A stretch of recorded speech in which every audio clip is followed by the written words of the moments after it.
iri hati adalah racun yang ditabur iblis dalam jiwa orang percaya. Mari silakan Pak Daud. Nah, Pak Paulus, dosa yang paling tua, dosa yang paling awal, nomor satu adalah kesombongan. Betul? Kesombongan, betul. Betul? Pertama adalah dosa kesombongan. Nah, Lucifer jatuh dalam dosa apa? Kesombongan. Ya. Betul? Betul?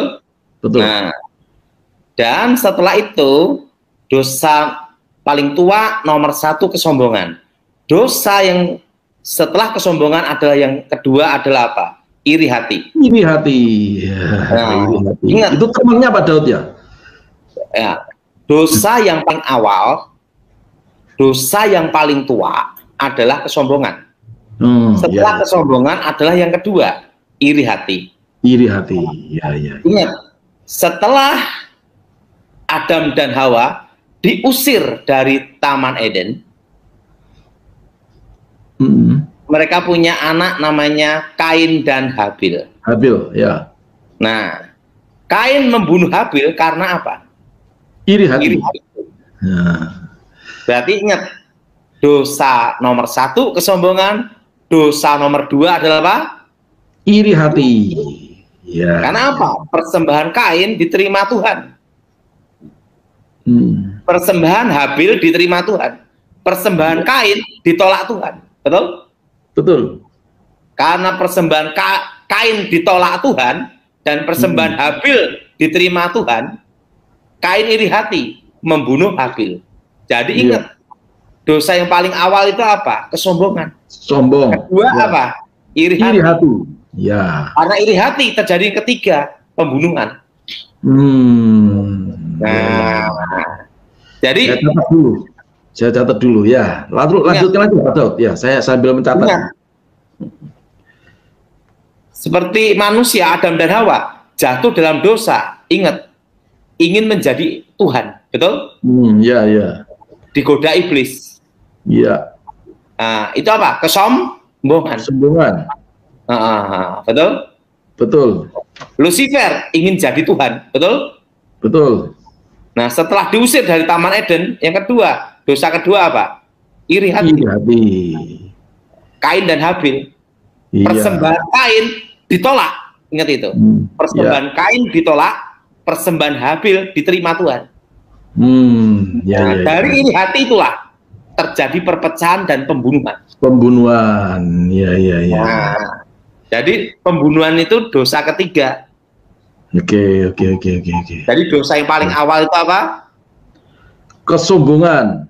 Nomor dua, iri hati. Dari ketiga, pembunuhan. Perpecahan dulu dan pembunuhan. Iya. Nah, saya tidak ahli teologi ya, bukan pakar teologi ya, tapi itu menurut pemahaman yang saya terima. Iya. Nah, makanya iblis menghancurkan manusia. Nomor satu dari apa? Iri hati dulu. Nah, iri hati itu apa? Tidak mau melihat orang maju. Ya. Tidak mau melihat orang itu lebih hebat. Tidak mau ngakui kelebihan orang. Ya. Nah, dari iri hati itulah yang terjadi nomor satu. Yaitu apa? Keributan. Ya. Nah, kedua adalah apa? Perpecahan. Ya, setelah ribut pecah ya Pak Daud ya. Ya, kan ribut dulu. Ya, betul. Akhirnya pecah kongsi. Ya. Nah, istri kalau iri hati terus sama teman-temannya, akhirnya nuntut suami.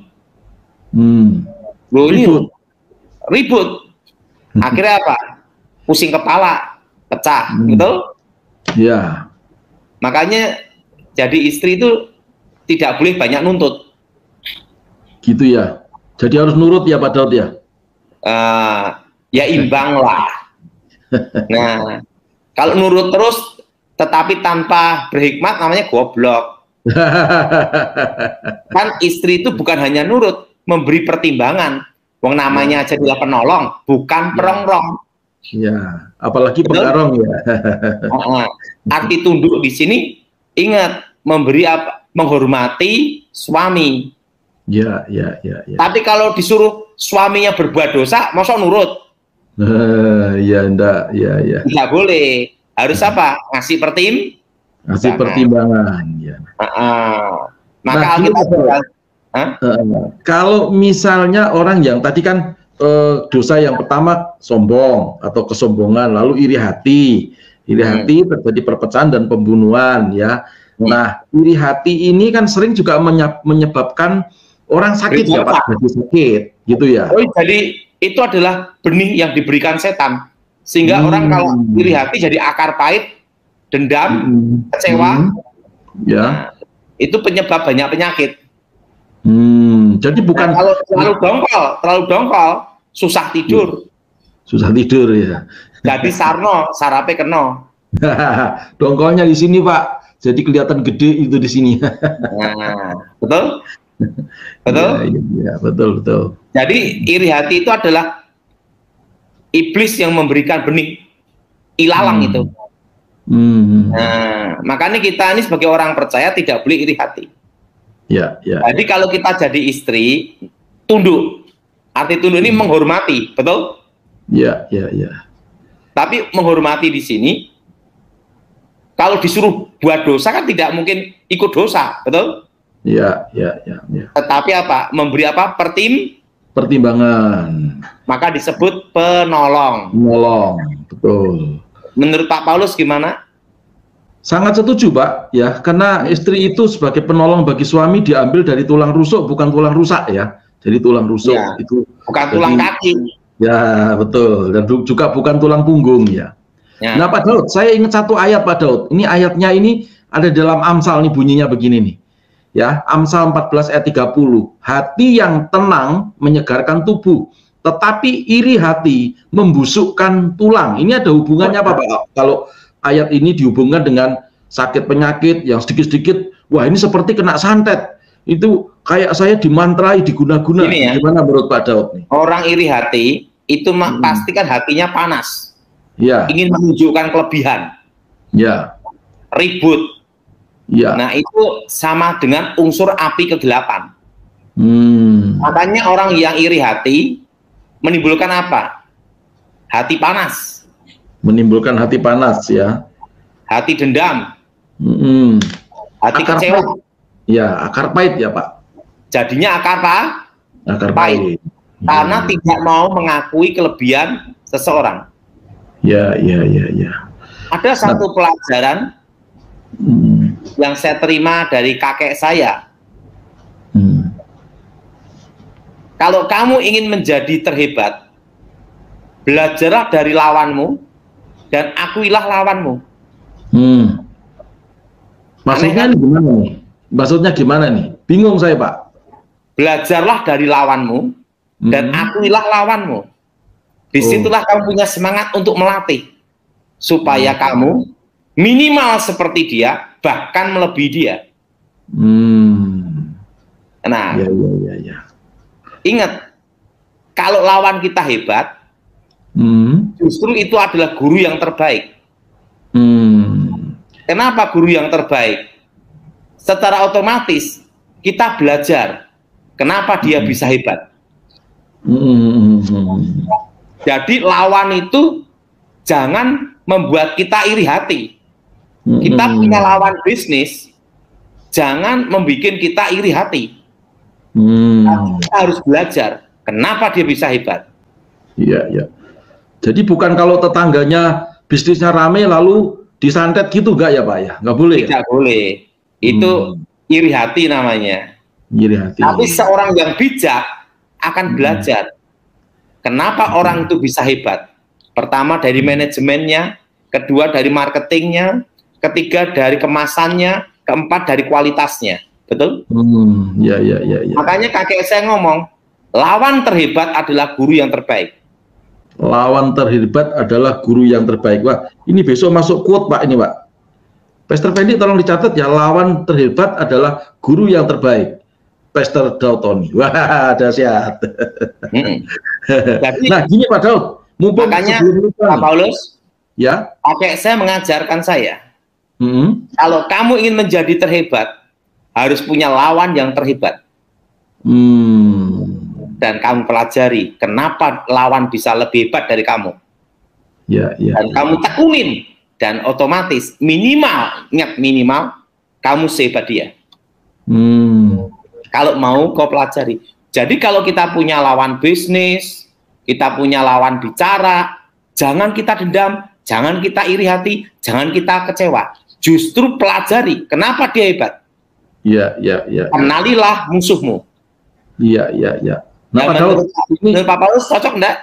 Cocok. Justru saya mau tanya nih Pak, karena statement dari Pak Daud ini yang luar biasa. Jadi seperti sparring partner gitu ya. Kalau kita punya lawan itu jauh lebih kuat, ya, maka kita juga akan menjadi kuat. Kalau sparring partner kita loyo, ya kita jadi loyo. Nah, sekarang kembali lagi ke ayat firman Tuhan tadi, Pak. Jadi hati yang tenang menyegarkan tubuh, tetapi hati atau iri hati membusukkan tulang. Banyak sekali Pak Daud kan memberikan nomor handphone saya ke banyak orang, dan saya adalah adminnya Pak Daud dalam acara atau dalam pelayanan ini.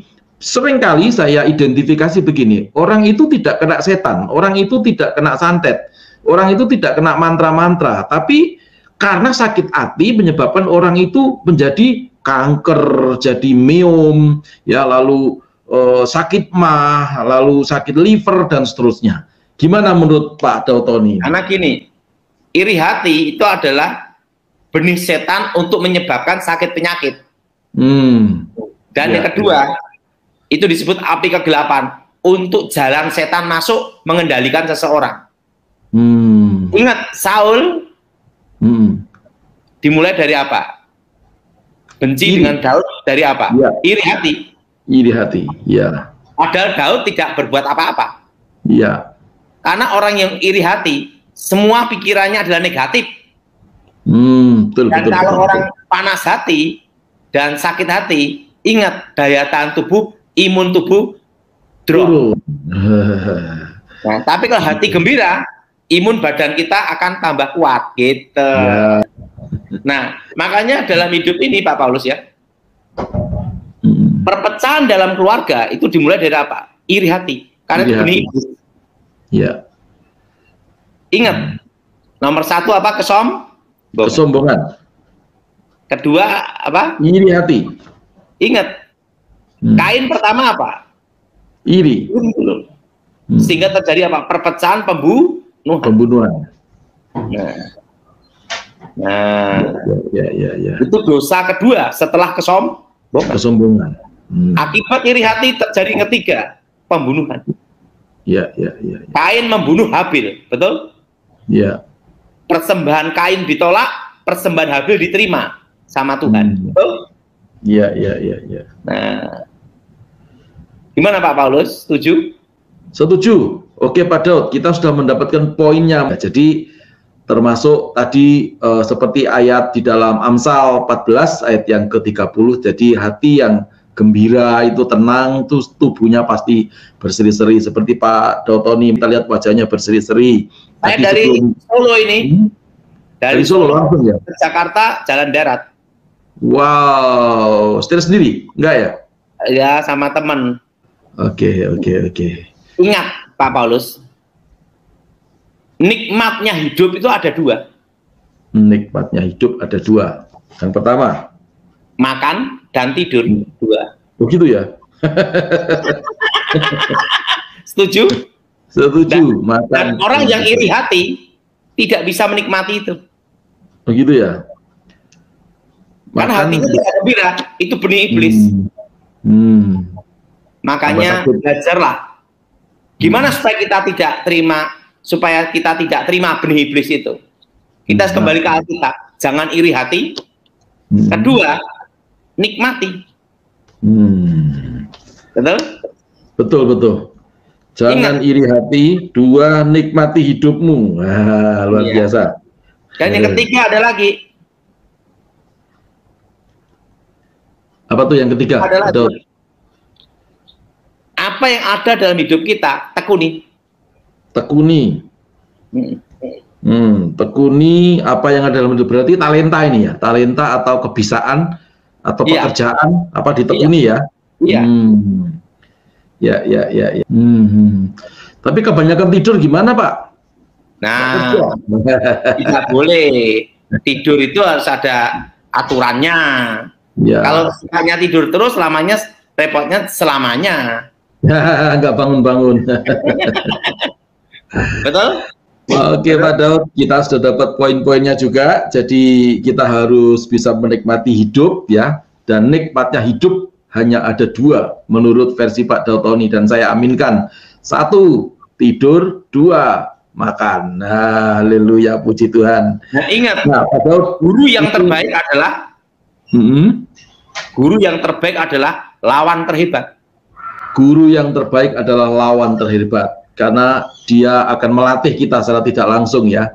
Yang penting kita tidak iri hati ya. Kalau ada persoalan, anggap itu sebuah latihan, gitu ya. Iya. Satu lagi Pak Daud yang tadi belum terjawab nih. Tadi saya kan melaksanakan apa yang Pak Daud perintahkan untuk mendoakan teman-teman yang tadi ya sering laporan, Pak, diganggu setan ya, lalu disantet. Padahal itu bukan diganggu setan dan tidak disantet. Itu hanya sakit hati. Gimana Pak caranya mendoakan orang yang seperti ini, Pak? Kira-kira. Nah, harus kita ajarkan dia untuk mengampuni. Dan kedua, mensyukuri. Ketiga, ingat, lawan yang terbaik adalah apa? Lawan terhebat. Ingat, lawan terhebat adalah guru yang terbaik. Ya. Jelas? Biasa. Jelas Pak Daud. Jadi ingat, supaya tidak iri hati apa? Belajarlah dari lawanmu. Iya, belajar dari lawanmu. Pengalaman dengan Tuhan. Dan disitulah kita akan tidak ada iri hati, tapi untuk memberi kita semangat untuk belajar bagaimana kita berhasil. Puji Tuhan. Minimal seperti dia, sebisa mungkin lebih dari dia. Gitu. Ya. Menurut saya gitu, Pak Paulus. Menurut Pak Paulus gimana? Setuju. Saya kasih jempol, setuju. Ya. Karena ada banyak teman-teman ya, saudara kita menghadapi masa-masa pandemi juga harusnya kalau yang lain lebih hebat, jangan iri hati. Kita belajar. Kalau dia bisa, kenapa kita tidak bisa? Ya. Saya tambahin lagi Pak Daud, sama-sama makan nasi, kan gitu ya.